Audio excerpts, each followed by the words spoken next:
Sir, நாடாளுமன்ற தேர்தலில் திமுக கூட்டணியோட உங்களுடைய பேச்சுவார்த்தை எந்த நிலையில் இருக்கு? எவ்வளவு இடங்கள் இறுதி செய்யப்பட்டது? நான் கடந்த சில பத்திரிகையாளர் சந்திப்பில் எல்லா இடத்துலையும் இதான் சொல்லிட்டு இருக்கேன். யாருக்குமே நாங்கள் ஒரு லோக்சபா தொகுதியோ ஒரு ராஜ்யசபா தொகுதியோ எங்களுக்கு போன இடம் கொடுத்தாங்க. இந்த இடம் கூடுதலாக ஒரு லோக்சபா தொகுதி நாங்கள் கேட்டிருக்கோம்.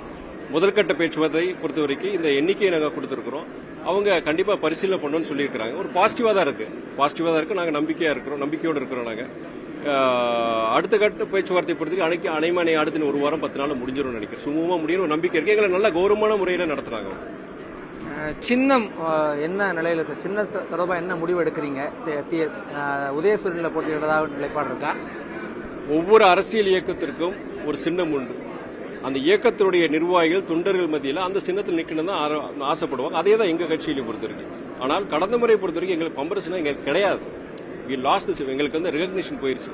அப்போ புதிய சின்னம் பம்பரம் அல்லாத ஒரு புதிய சின்னத்தில் போட்டியிட வேண்டிய சூழ்நிலை இருந்ததுனால அந்த குறுகிய நேரத்துக்குள்ள புதிய சின்னத்துக்குள்ளே நீங்க வாக்காளர்கிட்ட போய் சேர்க்க முடியாத சூழ்நிலைனால நாளைக்கு அதனால ஒரு தோல்வி ஏற்பட உங்க கட்சிக்கு மாத்திரம் கிடையாது கூட்டணிக்கு ஒரு இழப்புன்னு சொல்லிட்டு சொன்னாங்க. அதே அந்த இதுல தான் அடிப்படையில் நாங்க விடுதலை சிட்டியில் நாங்கள் போட்டி போட்டோம். இருந்தாலும் அது மிகப்பெரிய ஒரு சர்ச்சையாச்சு.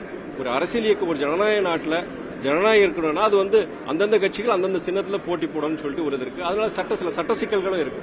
அதனால இந்த முறையை பொறுத்த வரைக்கும் எங்களுடைய இயக்க தோழர்களுடைய விருப்பம் பம்பரம் சின்னத்தில். ஆனால் பம்பர சின்னத்தை நாங்கள் அப்ளிகேஷன் கொடுத்துருக்கோம்.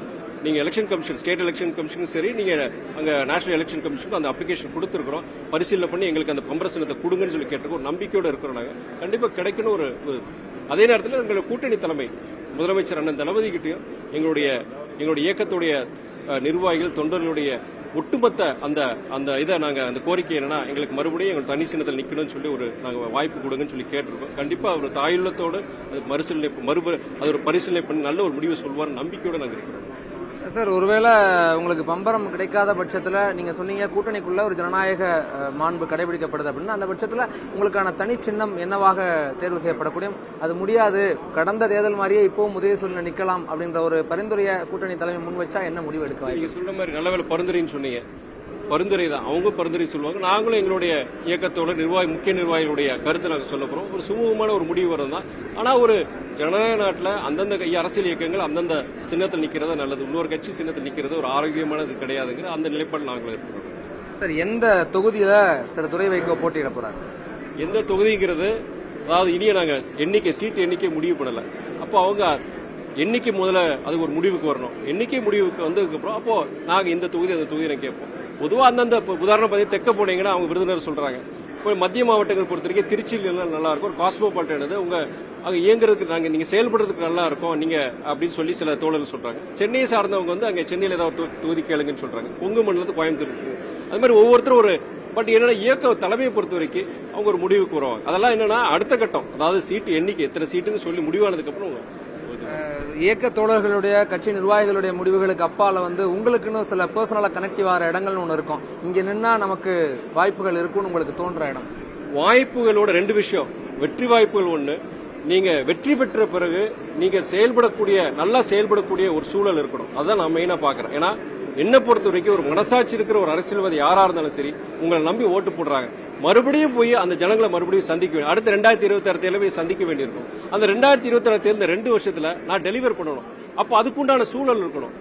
அங்க இருக்கிற எங்களுடைய இயக்கத்துடைய நாங்க எவ்வளவு வலிமையா இருக்கிறோம், கூட்டணி அங்க கூட்டணி தலைவர் யாரெல்லாம் அங்க இருக்கிறாங்க, அவங்களுடைய ஒத்துழைப்பு கிடைக்குமா, பல்வேறு இதை வச்சுதான் நம்ம நான் தான் வெற்றி பெற்ற மாத்திரம் கிடையாது, வெற்றி பெற்ற பின் நல்லா செயல்படக்கூடிய ஒரு சூழ்நிலை இருக்குன்னு தான் பாக்குறேன். எனக்கு மாத்திரம் கிடையாது, யாருக்கு அந்த வாய்ப்பு வந்தாலுமே எங்க இயக்கத்தோழர்கள் யாருக்கு அந்த வாய்ப்பு வந்தாலுமே அப்படிப்பட்ட ஒரு தொகுதி தான் நாங்க அதை தேர்ந்தெடுக்கணும்னா தலைமைக்கிட்ட நானே பர்சனலா நான் சொல்லியிருக்கிறேன்.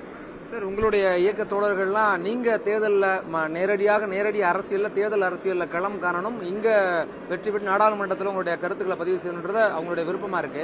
ஆனா நீங்க வந்து ஒரு வார்த்தை சொல்றீங்க, நான் நிக்கணும்னு அவசியம் இல்ல, சிறந்த ஒரு வேட்பாளர் நிறுத்துவோம் அப்படிங்கிறீங்க. அப்படி ஒரு எண்ணம் உங்களுக்கு ஏன் வருது? ஜென்ரலா வந்து பர்சனல் இது வந்து என்னன்னா எனக்கு ஒரு பர்சனல் என்னன்னா ஜெனரல் எலக்ட்ரல் பாலிடிக்ஸ் பொறுத்த வரைக்கும் எனக்கு சில மிஸ்கிவிங்ஸ் இருக்கு. ஐயா நல்லகண்ணு தோத்திருக்கிறார், ஒரு சிறந்த மனிதர், ஒரு அப்பழுக்கற்ற ஒரு மனிதர். அவர் இதுவரைக்கும் எந்த தேர்தலும் வெற்றி பெற்றது கிடையாது. அவரு ஐயா கர்ம வீரர் காமராஜர் ஐயா அவர் தோத்திருக்கிறார். எங்க தலைவரே வைகோவே அவரே பொறுத்த வரைக்கும் விருதுநகர் தொகுதியில் அவ்வளவு செஞ்சார், அவ்வளவு திட்டங்களை கொண்டு வந்தார். அப்படி இருக்கும்போது அவரும் அங்க தோல்வி பெற்றார். அது எனக்கு தனிப்பட்ட முறையில் சில மிஸ்கிவிங்ஸ் இருக்கு. அதே நேரத்தில் நீங்க ஒரு அரசியல் கட்சி நடத்தும் போது நீங்க தேர்தலில் போட்டியிடணும். அதை அடுத்த நீங்க சொல்றீங்க அடுத்த தலைமுறை அந்த அவங்க இயக்க தோழர்களும் சரி பப்ளிக் மத்தியிலும் சரி ஒரு நம்பிக்கை வர்றதுக்கு நம்ம தேர்தல் அரசு தவிர்க்க முடியாது. அப்போ அதுல சில நெகட்டிவ்ஸ் இருக்கு, பாசிட்டிவ்ஸ் இருக்கு. பட் அதை நிக்கணும்னு சொல்லிட்டு எல்லாரும் சொல்லியிருக்கிறாங்க. அதனால இயக்க தலைமைக்கு நான் கட்டுப்படுவேன்னு சொல்லியிருக்கிறேன். அதே நேரத்தில் நான் மாத்திரம் கிடையாது, எவ்வளவு பேர் சகோதரர் இருக்கிறாங்க கூட பணியாற்றிருக்கிற நல்ல சிறப்பாக செயல்படுற எவ்வளவு சகோதரர் இருக்கிறாங்க. அது தலைமை முடிவு பண்ணோம். அதே நேரத்தில் நாங்க முடிவு பண்ணாலுமே கூட்டணி தலைமை அவங்க நினைக்கலாம் இந்த தொகுதியில் இன்னார் நல்லா இருக்கும்னு நினைக்கலாம். ஸோ எல்லாரும் முடிவு பண்ண it's too early to say anything about it. Sir, வெற்றி தோல்விகளுக்கு அப்பால மக்களோட மதிப்பீடுகள்னு ஒன்று இருக்குல்ல சார், அதான இறுதியாக உங்களுடைய நீங்க என்னவாக இருக்கீங்க, எப்படி செயல்படுறீங்கன்ற இறுதி முடிவை எடுக்கிற எஜமானர்கள் மக்கள் தான். அப்படிங்கும்போது அவங்கள சந்திச்சு ஆகணும்ல சார் நீங்க நேரடியா தேர்தல் களத்துக்கு வந்து. இல்ல எத்தனையோ பேர் இருக்காங்களே, எத்தனையோ பேர் அரசியல் தேர்தல் களத்துல பணியாற்றாம தேர்தல் களத்துல போய் நிக்காம எத்தனோ அரசியல் தலைவர் ஆளுமைகள் பொறுத்த வரைக்கும் அவங்க இருந்திருக்கிறாங்க. நீங்க தேர்தல் என்ன நிக்கணும்னு அவசியம் கிடையாது. ஆமா, தேர்தல் நிக்கும் போது ஒரு வாய்ப்பு, நீங்க அதுல ஜெயிச்சு மக்கள் உங்க மேல நம்பிக்கை ஏற்பட்டு உங்களை தேர்ந்தெடுக்கிறாங்க. தேர்ந்தெடுக்க அப்புறம் அந்த தொகுதி மக்களுக்கு நீங்க சேவை செய்யறதுக்கு ஒரு வாய்ப்பு இருக்கு. பட் அதே நேரத்தில் நிறைய ஆளுமைகள் பொறுத்த வரைக்கும் தேர்தல் தவிர்த்திருக்கிறாங்க. சில அரசியல் கட்சிகளை தவிர்த்திருக்காங்க, செஞ்சிருக்காங்க. பட் அதே நேரத்தில் இந்த மாதிரி நீங்க கேள்வி கேட்கும்போது சொல்லும் போது இயக்க தோழர் சரி பல்வேறு இது வரும். ஆனா அதுக்காண்டி நான் உள்ள போக விரும்பல. நான் யாருக்கே சொல்லிட்டேன், எனக்கு அப்படி பர்சனல் ஒரு இது இருந்தாலுமே இயக்க தலைமை எங்களோட நிர்வாகிகளுடைய இது நான் தவிர்க்க முடியாது. அதனால எப்படி ஒரு வாரம் 10 நாள் அவசரப்படுறீங்க, ஒரு வாரம் 10 நாள் தெரிஞ்சிடும் உங்களுக்கு. உங்களுக்கு எதுவும் தேர்தல் தோல்வி குறித்து எதுவும் சின்ன பயம் எதுவும் இருக்குமா சார்? பயம் கிடையாது. தேர்தல் வெற்றி தோல்வி பத்தி எல்லாம் எனக்கு பயம் கிடையாது. அரசியல் அதெல்லாம் பார்ட் ஆஃப் பாலிடிக்ஸ் தான் எல்லாமே. ஒன்னே என்னன்னா, நான் ஏற்கனவே சொன்ன மாதிரி அப்படி மக்களுடைய ஆதரவு கூட்டணி தலைமை எல்லாம் கூட்டணி அவங்க முடிவு பண்ணணும் நிக்கிறதுக்கு. அதுக்கு சார்ந்த ஒரு நல்ல ஒரு வாய்ப்பு கொடுக்கணும். அப்படி வாய்ப்பு கொடுத்த பிறகு மக்கள் ஆதரவு இருந்தால் தான் அதில் ஜெயிக்க முடியும். சரி, அப்படி ஜெயிச்சதுக்கு அப்புறம் அந்த ஜனங்களோட எதிர்பார்ப்பை பூர்த்தி செய்யற மாதிரி இருக்கணும். இன்னைக்கு இருக்கிற சூழல் பொறுத்தவரைக்கும் எம்பி பொறுத்தவரைக்கும் இன்னைக்கு நாங்க நம்பிக்கையோடு இருக்கோம். மறுபடியும் பாஜக வராதுன்னு ஒரு நம்பிக்கை இருக்கும். ஆனா சென்ற முறை 5 வருஷத்துல பாத்தீங்கன்னா 2 வருஷம் எம்பியோட ஃபண்ட்ஸ் கட் பண்ணிட்டாங்க. கம்ப்ளீட் 2 இயர்ஸ் கிடையாது. இந்த 3 வருஷத்துல பொறுத்த வரைக்கும் எம்பி 5 கோடியை வச்சுக்கிட்டு நீங்க 6 சட்டமன்ற தொகுதியில் அடங்கியதான் ஒரு நாடாளுமன்ற தொகுதி. நீங்க அந்த 5 கோடியை வச்சுட்டு 6 சட்டமன்ற தொகுதியில் பெருசா உனக்கு பண்ணிட முடியும். அது இல்லாம நீங்க இன்னைக்கு தமிழ்நாடு அரசுக்கே இன்னைக்கு இந்த தமிழ்நாடு அரசு செயல்படுறதுக்கு அது எந்த விதத்திலேயே ஒரு ஒத்துழைப்பு ஒன்றிய அரசு கொடுக்கறது இல்லை. அவங்களுடைய ஏற்கனவே அந்த இன்டர்வியூல சொல்லும்போது சொல்லியிருக்கிறாங்க, அதாவது ஒன்றிய அரசுக்கு உண்டான திட்டங்களுக்கே ஒன்றிய அரசு நிதி கொடுக்கறது கிடையாது. அதனால அப்படி இருக்கும்போது தமிழக அரசுக்கே அது நிலைமை இருக்கும்போது நாடாளுமன்ற உறுப்பினருக்கு அவங்க என்ன செய்ய போறாங்க. அதனால பல்வேறு இதுல என்னன்னா, நாளைக்கு நமக்கு ஒரு வாய்ப்பு ஏற்பட்டு ஜனங்கள் நமக்கு நம்பி அங்க வாக்களிக்கிறாங்கன்னா அந்த ஜனங்களோட நம்பிக்கைக்கு பாத்திரமா நம்ம நடக்கணுமே. அவ்வளவு சிறப்பா நம்மளால செயல்பட முடியுமா? நாளைக்கு அந்த ஜனங்களை மறுபடியும் அவங்க முகத்தை போய் பார்க்கணுமே. அப்போ அவங்களுக்கு ஒரு ஏமாற்றம் அளித்து அந்த ஒரு இதுதான் பெர்ஃபார்மன்ஸ் ரிலேட்டட் ஒரு ஆங்ஸைட்டி தான் தவிர வெற்றி தோல்வி பத்தி கிடையாது. அதை பத்தி கிடையாது. அதை பத்தி ஓரளவு கூட எனக்கு சிறிதளவு கூட, ஏன்னா இந்த தேர்தல் பிறகு 39-30 எங்க கூட்டிட்டே ஜெயிக்க போறோம். எங்க இருந்தா யாரா இருந்தாலும் ஜெயிக்க போறாங்க ஒரு இது இருக்கு.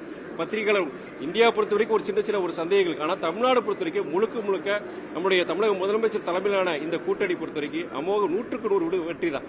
அதனால அதை பத்தி எனக்கு கிடையாது. ஒரே இது எனக்கு பொறுத்த வரைக்கும் எப்படி நான் செயல்பட முடியும் செய்ய முடியுங்கிற சின்ன ஒரு சந்தேகங்கள் இருக்கு.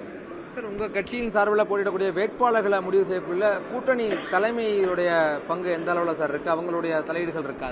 அது தலையீடுகள் கிடையாது. எண்ணிக்கை முதல்ல முடிவு பண்ணணும். எண்ணிக்கை முடிவும் எங்களுடைய முக்கிய தலைவர்கள் இருக்காங்க. எங்க கட்சியிலுக்கு முக்கிய தலைவர்கள் அவங்க சொல்லுவாங்களே இந்த சீட் இவ்வளவுதான் கொடுத்திருக்காங்க, அப்படின்னா நம்ம இந்த குறைஞ்சபட்சம் இந்த சீட்டு வாங்கணும், இங்க நமக்கு சிறப்பா இருக்கும். நாளைக்கு இந்த சீட்டை வாங்கினா இந்த தொகுதியை விட இங்க நம்ம சிறப்பா செயல்படுவோம், கட்சி வளர்க்கறதுக்கு பயனுள்ளதா இருக்குன்னு சொல்லிட்டு இதை வச்சுதான் அதுல எண்ணிக்கை முதல்ல முடிவு பண்ண எந்த தொகுதியில முடிவு பண்ணணும். அது கூட்டணி தலைமை அதுவும் நிர்பந்தப்படுத்த போறது கிடையாது.